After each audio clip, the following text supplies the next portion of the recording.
Good morning. I, Mr. Shrikant from Dr. D.Y. Patil School of Engineering, ENTC department. Today, we are going to discuss about a microcontrollers. Let's start with the introduction. Here, we are going to discuss about the microprocessors, microcontrollers, and different types of architecture which are classified based on the arrangements of the memory, that is nothing but the Howard and von Neumann architecture, and finally the comparison of CISC and a RISC. Now let us start with the actual contents. Before proceeding further, it is necessary to understand why we need to study a microcontroller or a processor. The reason behind this is, as we know, plenty of application will be built by considering the microprocessor as well as a controller. These are the few reasons which I have considered. The first one is a microprocessor is a core of a computer system. Okay, this plays the core of a computer system. Like example, your desktop, your laptops, all the whatever the necessary computers you use, there a microprocessor or a controller plays a core system. And the second one here is, as we know nowadays, communication, digital entertainment as well as the input devices are controlled by these systems, or what I can say these controllers as well as a processor, even though that is necessary to study this. And the third point we have considered here is according to the point of types of components are required. To design any application by considering the controller, I can select the chips according to my need. That is what I can say, according to the application which I want to build. That's why I can reduce the cost of the system as well as I can design a system which is reliable. Now let's start with the microprocessor.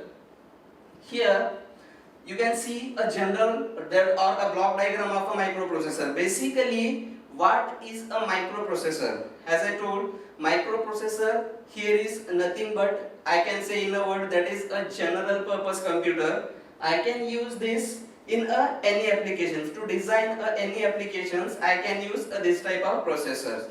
And to build any applications apart from this processor IC or integrated circuit, I need other ICs which is combined with this to play or to build an application. Other ICs like I need a memory, I need an IO device, I need some controller circuits, depending upon the types of application which you are designing. Okay? The reason behind this is microprocessor is having only a processing unit. It don't have a on-chip RAM. That is whatever the here we have considered. It don't have a RAM, ROM, input-output devices on a same chip. That's why to build any applications, it is necessary to use all those devices to design some applications. And these are connected with the buses. Buses is nothing but a group of lines, or what I can say group of wires which connecting devices internally. To build any application with the processor, we have to connect all the necessary components or a device with the processor. Okay? And if I want to design an application with the processor, automatically I have to use other ICs also apart from the processor. So the designing hardware becomes complex, as well as a cost required to design this particular application becomes more. These are the examples which we have considered. That is Intel 8086 as well as the Motorola's family. That's why to overcome of that particular hardware cost as well as the complexity of the design, we can go for the microcontrollers. Basically, what is a microcontroller? Microcontroller is nothing but a microcomputer, what I can say. It is itself is an independent computer. Reason is here ki we can design any specific application by considering this type of IC. Microcontroller is nothing but an integrated circuit which is having an inbuilt whatever the necessary requirement for designing any applications. Okay? Here we are going to discuss about the basics of an 8051. Okay? When we consider the 8051, basically 8051 is a microcontroller designed by Intel. Even though there are many companies which manufactures the microcontroller as well as the processor, we are going to discuss about the 8051, which was 8-bit microcontroller and which is designed by Intel. Okay? These are the basic components of a 8051. It is having a 4 kilobytes of internal ROM. It is having a 128 bytes of internal RAM. It is having a 4 input output ports which are of an 8 bits.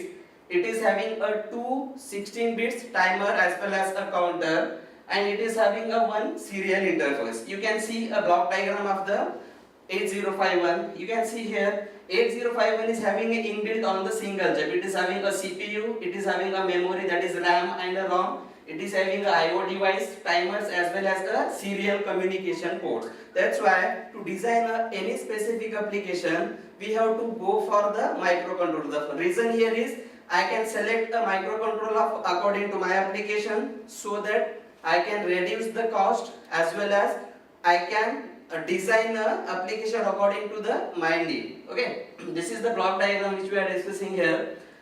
As I discussed, 8051 is having a different on-chip ROM, RAM, timers as well as the 4 IO ports, serial communication ports, interrupt. This is the block diagram which we have shown along with their size of a memory. And what it internally all those devices are controlled, all those devices are connected with the lines or what I say buses.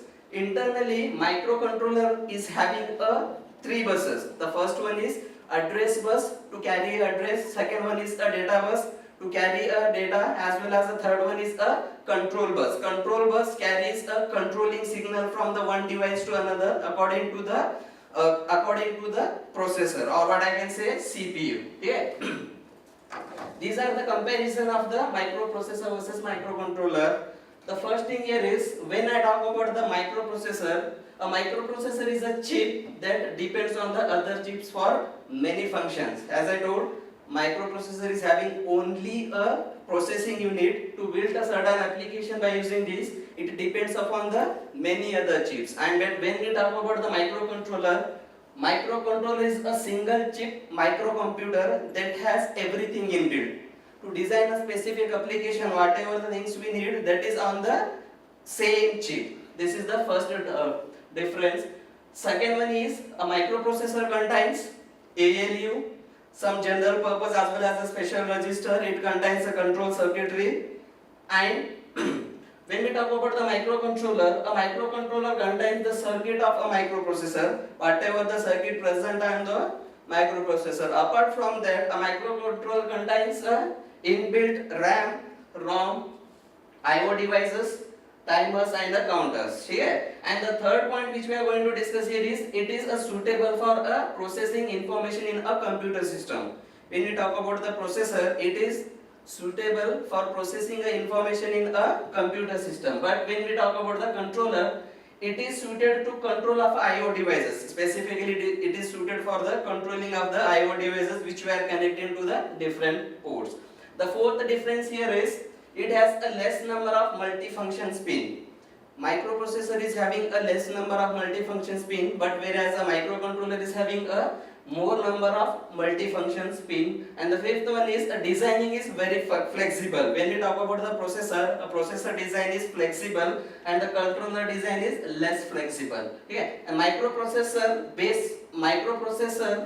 based system requires a more hardware. As I told, to build any application apart from the processor, we required other hardware to design certain application. That's why if I am designing any application using a processor, apart from the core part, I have to use some external hardware also. But when we talk about the microcontroller based systems require a less hardware, reduces PCB size. Even as it requires a less hardware, automatically it reduces the PCB size. Here, in a microprocessor, many instructions required to move a data from the memory to the CPU. As memory and a CPU are at different places here, or what I can say, at the different far away from each other, it requires many instructions to move a data from the memory to the CPU. But when we talk about the controller, it requires one or two instructions to copy a data from the memory to the CPU. The next one is, a cost of the entire system becomes increases. When we talk about the processor, automatically if we are using a more hardware apart from the main IC, automatically the cost of the system becomes increases and the cost of the entire system becomes low, or what I can say, a microcontroller type of application requires a less cost comparatively a microprocessor. And microprocessors are based on a von Neumann architecture. We'll see what is a von Neumann architecture, and microcontrollers are based on a Harvard type architecture. We'll see what Harvard is also. Okay? When we talk about the applications, main applications, mainly a microprocessors used in a personal computers. Microprocessor used in a personal computers, but whereas a microcontrollers are used in a specific applications like washing machine, MP3 players, etc. Okay. Now we discuss briefly about the different types of architecture which have been considered, which have been classified by considering the types of on-chip memory. Okay. First, we discuss about the von Neumann architecture. This architecture is also known as the Princeton architecture, as it is designed at the Princeton University by the great mathematician called John von Neumann. Okay? Basically, what is this architecture is? This architecture is having a memory part, a processing part, and an input-output device. The input-output device may be anything, like a screen, keyboard, your monitor, whatever it may be. Okay? And when we talk about the memory, whatever the program and a data memory, or what I can say, RAM and a ROM memory available in a controller, that is placed in the same place, or what I can say, program and a data, or what I